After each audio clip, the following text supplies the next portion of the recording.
단기 공부법 어떻게 진행되는가? 안녕하세요. 부동산 빌런입니다. 지금까지는 과목별 강사를 고르는 방법에 대해서 알아보았습니다. 지금까지 강사를 골랐으니 이제는 강의를 들어야 할 차례입니다. 법학이나 부동산학을 배우지 못했던 분들이 공인중개사 공부를 시작한다면 모르는 용어들이 가득할 것입니다. 인터넷 강의는 이렇게 생소한 용어들을 익숙하게 만들어서 교재를 읽으며 학습할 때 막힘이 없도록 하는 기초공사 과정이라고 생각하시면 됩니다. 그러면 먼저 과목별로 강의를 듣는 순서와 방법에 대해 말씀드리겠습니다. 이제는 다들 아시겠지만 공인중개사 과목은 1차 과목으로 부동산학 개론, 민법 및 민사특별법, 2차 과목으로 중개사 법령 및 실무, 부동산 공법, 부동산 공시법, 그리고 부동산 세법으로 분류됩니다. 방금 말씀드린 과목의 순서는 시험장에서 만나게 되는 과목의 순서입니다. 하지만 강의를 듣는 순서는 조금 다릅니다. 부동산학 개론, 민법 및 민사특별법, 부동산 공시법, 부동산 공법, 부동산 세법, 그리고 중개사 법령 및 실무 순서입니다. 강의를 듣는 순서도 중요합니다. 먼저 개론에서는 부동산학의 전반적인 내용을 다룹니다. 2차 과목의 내용과도 겹치는 부분이 조금씩은 있고 실제 개론 시험에 뜬금없이 2차 과목의 문제가 나오기도 합니다. 그런 의미에서 개론은 나머지 5과목의 전반적인 틀을 잡는 중요한 첫걸음입니다. 두 번째 과목인 민법은 사람이 사회생활을 영위함에 있어서 지켜야 할 일반 사법 중 부동산과 관련된 내용을 학습합니다. 세 번째 과목인 공시법은 지적법과 등기법으로 나뉘는데요. 민법의 물권법 파트와 등기법은 맥락이 이어집니다. 그렇기에 민법을 학습한 후에 등기법을 학습하시면 도움이 많이 됩니다. 지적법은 암기 과목이고 등기법과의 연계는 거의 없다고 봐야 합니다.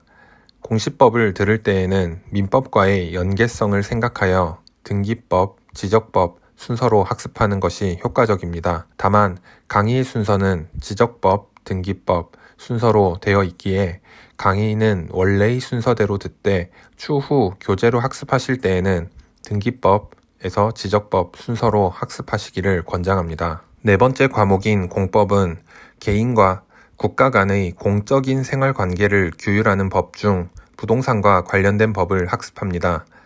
개론을 제외한 나머지 과목들과의 연계성은 떨어지지만 범위가 상당히 방대하여 학습 로테이션의 중앙에 두었습니다.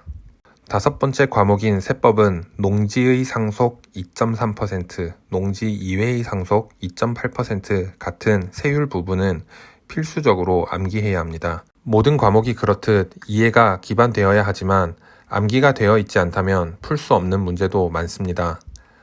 지금쯤 눈치를 채신 분도 있겠지만 제가 나열한 로테이션의 순서는 이해 과목에서 암기 과목으로 가는 로테이션입니다. 시험 날짜에 맞추어 로테이션을 돌리면 로테이션의 끝은 중개사법입니다. 암기 과목은 머리에 넣는 순간부터 빠져나가기 시작하기 때문에 초반부보다는 후반부에 학습하는 것이 좋습니다. 여섯 번째 과목인 중개사법은 통으로 암기해야 할 과목입니다. 1차와 2차 과목 중 가장 적은 학습량을 갖고 있기에 공인중개사 시험 회차를 거듭할수록 완벽한 암기가 되어 있지 않으면 함정에 빠져버리는 문제들이 많이 등장합니다.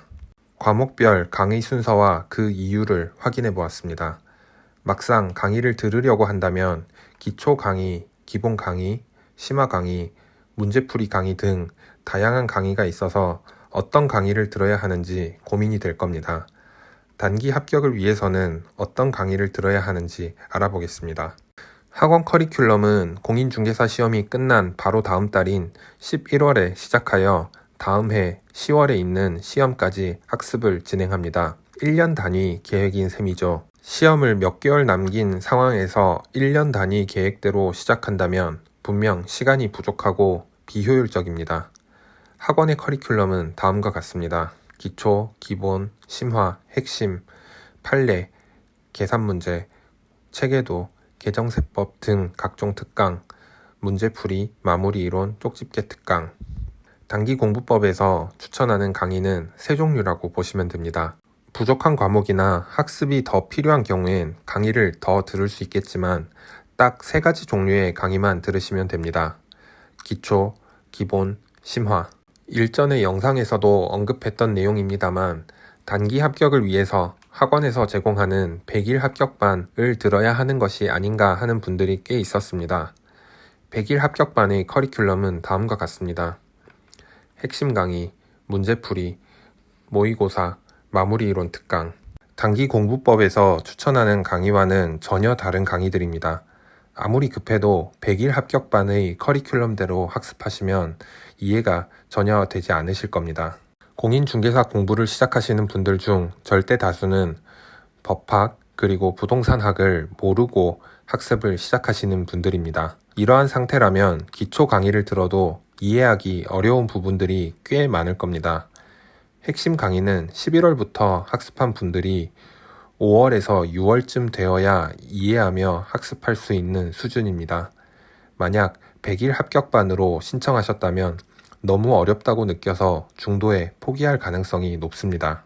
시간이 없는데 기초 강의는 건너뛰고 기본 강의부터 들어도 될까요? 라고 질문하시는 분들도 꽤 있습니다. 기초 강의를 건너뛰어도 기초 강의에서 다루는 내용은 기본 강의에서 다 다루어 주기에 상관은 없습니다만 기초 강의를 건너뛰게 된다면 기본 강의 내용을 이해하는데 곤란해질 수도 있습니다. 이해력이 남다르거나 어느 정도의 배경 지식을 갖고 계신 분들은 기초 강의를 굳이 듣지 않아도 상관은 없습니다.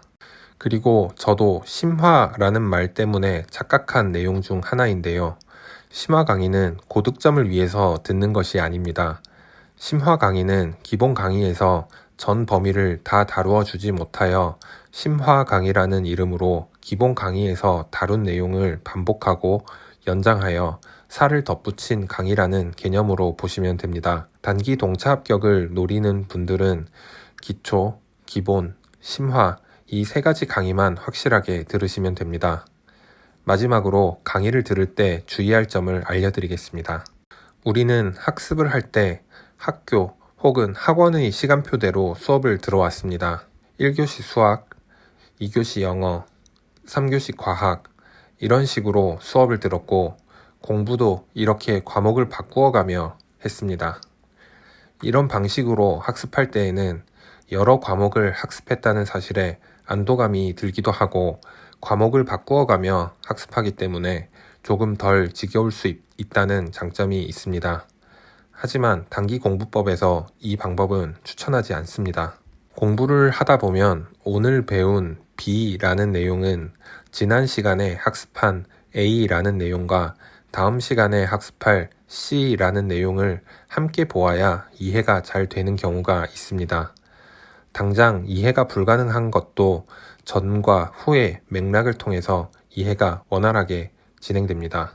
지금 보시는 표의 3번 사례와 같은 방법으로 한 과목을 완강한 뒤에 다음 과목으로 넘어가도록 합니다. 이런 방법으로 기초 강의를 다 듣고 기본과 심화 강의도 같은 방법으로 넘어갑니다. 개론, 민법, 공시법, 공법, 세법, 중개사법 이 로테이션을 기본적으로 기억하시고 기초, 기본, 심화라는 사이클대로 움직이시면 됩니다. 여기에서 의문이 생기실 수 있습니다. 교재를 보며 강의 내용을 복습해야 할 시기는 언제인가요? 그날 배운 내용을 책을 보며 복습하는 것이 나쁜 것만은 아닙니다만 단기 공부법으로 학습을 하신다면 책을 보며 그날 배운 내용을 복습할 시간에 강의를 한 강 더 듣는 것을 추천합니다. 이제 첫 발을 내디딘 수험생들은 세부적인 가지를 확인하는 것보다 큰 틀을 잡아가는 과정이 우선되어야 합니다. 큰 틀을 잡아가는 과정으로는 강의를 빠르게 로테이션 돌리는 것보다 좋은 방법은 없습니다. 아직 공부 방법이 마음에 와닿지 않으신가요? 다음 영상에서는 강의를 들은 후 학습하는 방법에 대해서 다루어 보겠습니다. 공인중개사 공부가 맥락을 보아야 이해가 되는 것처럼 저희 영상도 다음의 내용을 함께 보아야 공부 방법에 대한 확신이 생기지 않을까 싶습니다. 시청해주셔서 감사합니다.